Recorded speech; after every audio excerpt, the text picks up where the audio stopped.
Hi guys, ఇప్పుడే మన Jurassic world rebirth movie చూసి రావడం జరిగిందనమాట. ఈ సినిమాలో మన డైనోసార్లు ఏవైతే ఉంటాయో అవి ఇలా చేతులు పెడితే ఆగిపోటాలు, డింగులక డిన్ అంటే ఇలా డాన్స్ లేటాలు అలాంటివి ఉండవు అనమాట. సినిమా స్టార్టింగ్ నుంచి ఎండింగ్ వరకు ఒక ఐలాండ్ లో మన వాళ్ళని హంట్ చేస్తూ విచిత్రమైన డైనోసార్లు మనకి చూపిస్తూ, అంటే 1-2 డిఫరెంట్ కైండ్ ఆఫ్ డైనోసార్స్. ఒక డైనోసార్ అయితే ఏకంగా ఏలియన్స్ నుంచి ఇన్స్పైర్ అయిన ఒక కైండ్ ఆఫ్ డైనోసార్ లాగా దాన్ని క్రియేట్ చేసి అదేదో మ్యూటేషన్ అది ఇదన్న కాన్సెప్ట్ తో మనల్ని కొంచెం అడ్వెంచరస్ సర్వైవల్ మూవీ లాగా ఈ సినిమాని మన ముందుకు తీసుకొచ్చారనమాట. ఈ సినిమాలో అడ్వెంచర్ ఉంది, కొంచెం మనకి edge of the seat presentation కొన్ని సీన్స్ ఉన్నాయి. విఎఫ్ఎక్స్ అయితే టాప్ నాచ్ ఉన్నాయి, like in every other Jurassic world and Jurassic park movies. And మన డైనోసార్స్ తో మనకి చూపించిన సీన్స్ కూడా కొంచెం బాగానే ఉన్నాయి. కాకపోతే జురాసిక్ వరల్డ్ ఫ్రాంచైజ్ లో ది బెస్ట్ పార్ట్ చూశాను కదరా అన్న ఫీలింగ్ అయితే నాకు కొంచెం తక్కువే కలిగింది అన్నమాట. మెయిన్ గా ఈ జురాసిక్ పార్క్ లో ఆ ఫీల్ ఏదైతే ఉంటుందో, అంటే ఆ డైనోసార్లు మనుషుల్ని చీల్చి చెండాడి తినేయడాలు, చంపేయడాలు అండ్ ఆల్సో ఆ బ్లడ్ షెట్ ఇలాంటివన్నీ ఏవైతే ఉంటాయో అవన్నిటినీ బాగా తగ్గించేసి ఏదో ఆ వైలెన్స్ ని చాలా తక్కువగా చూపిస్తూ వాటిని మనకి బాగా బాబోయ్ అన్న కైండ్ ఆఫ్ ఫియర్ క్రియేట్ చేసే ఫ్యాక్టర్ లాగా చూపించడం తగ్గించేశారేమో అనేది నా ఫీలింగ్. అండ్ ఈ సినిమాలో మనకి కిడ్స్ కోసం డొలారస్ అని చెప్పి ఒక చిన్న డైనోసార్ ని, పిల్ల డైనోసార్ ని ఇంట్రడ్యూస్ చేస్తారనమాట. సో ఇది రాను ఈ franchise more of family and kid ఫ్రెండ్లీగా మారిపోతుంది. బట్ ఆ అడ్వెంచర్, ఆ సర్వైవల్, కొన్ని మంచి సీన్స్, విఎఫ్ఎక్స్, ఆ వరల్డ్ అదైతే బాగానే పెట్టుకున్నారు. ఈ సినిమాలో కూడా ఆ స్టోరీ లైన్ ఏదైతే ఉంటుందో ఆ స్టోరీ లైన్ ని మనకి ఒక చిన్న కాన్సెప్ట్ పెట్టుకొని వీళ్ళు ఆ ఐలాండ్ లోకి వెళ్ళి ఏదో సాధించాలి, ఆ అడ్వెంచర్ క్రియేట్ చేయాలి కాబట్టి ఆ స్టోరీ లైన్ ని పెట్టుకొని వాళ్ళని ఆ ఐలాండ్ లోకి తోసేస్తారు.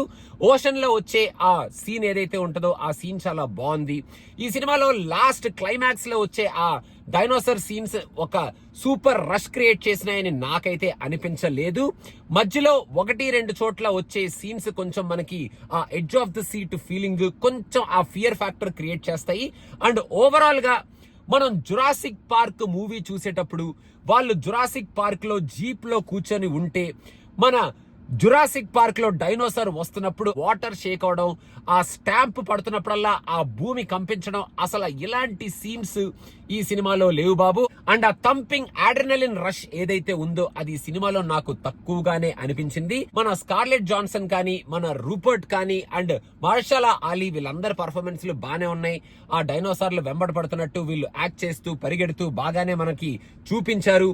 బట్ ఓవరాల్ గా ఒక సూపర్బ్ ఫీల్ తో నేను థియేటర్ లోంచి బయటకు వచ్చానని నేను చెప్పను, కానీ ఆ ఎక్స్పీరియన్స్ అయితే మంచి థియేటర్ లో చూస్తే మళ్ళీ సేమ్ ఓల్డ్ మన జురాసిక్ వరల్డ్, జురాసిక్ పార్క్స్ చూసిన ఫీలింగ్ వస్తుంది. కానీ మనకి ప్రీవియస్ పార్ట్స్ కి కనుక మీరు బాగా కనెక్ట్ అయితే ఆ ప్రీవియస్ పార్ట్స్ లో ఉన్న ఫీల్ కొంచెం తగ్గుతూ వస్తుందేమో అని నాకైతే అనిపించింది. మరి మీకెలా అనిపించింది అనేది కింద కామెంట్స్ లో మెన్షన్ చేయండి. If you want to watch it you can definitely watch it. ఈ మూవీలో మన Jurassic park, Jurassic world franchise నుంచి మనకు కావాల్సిన ఎలిమెంట్స్ అన్ని ఉన్నాయి, కానీ but not to the fullest and not to the best అనేది నా ఫీలింగ్ అనమాట. But you can experience it to get the experience and to relive the Jurassic franchise feeling. ఈ కరెంట్ జనరేషన్స్ ఆ ప్రీవియస్ పార్ట్స్ చూడని వాళ్ళకి ఈ cinema maybe చాలా fantastic గా, ఫెనామినల్ గా అనిపించవచ్చు. బట్ నాకైతే నేను ప్రీవియస్ పార్ట్స్ బాగా చూశాను కాబట్టి ఇది నాకు వన్ ఆఫ్ ద బెస్ట్ అనిపించలేదు. Just okay and other film in the franchise which was presented in a different way అనిపించింది. ఈ మూవీలో కొంచెం కామెడీ టింజ్ ని కొంచెం ఎక్కువగానే యాడ్ చేశారు. ఫస్ట్ 1 hour లో కొంచెం ఒక ఫ్యామిలీని పెట్టుకొని ఆ ఫ్యామిలీలో ఉన్న క్యారెక్టర్స్ తో కామెడీని బాగానే క్రియేట్ చేశారు. People were laughing. I also enjoyed some dialogues and a entertainment factor from the adventure and from dialogues and from that comedy tinge బాగానే క్రియేట్ చేశారు. మీకు మన Harihara Veeramallu and also Ramayana videos మనకి ఎప్పుడైతే గ్లిమ్సెస్ రిలీజ్ అవుతున్నాయో, ట్రైలర్స్ రిలీజ్ అవుతున్నాయో వాటి గురించి మన రియాక్షన్ వీడియోస్ ఉన్నాయి, చూసేయండి. అండ్ గైస్, లాంగ్ వీకెండ్ కి మీరు కనుక వేగస్ వస్తుంటే don't forget to come to #India Restaurant, one of the best restaurants in Vegas. So come taste the food and enjoy your vacation with nice Indian food. Please do subscribe to Cinema Bicha. Bye.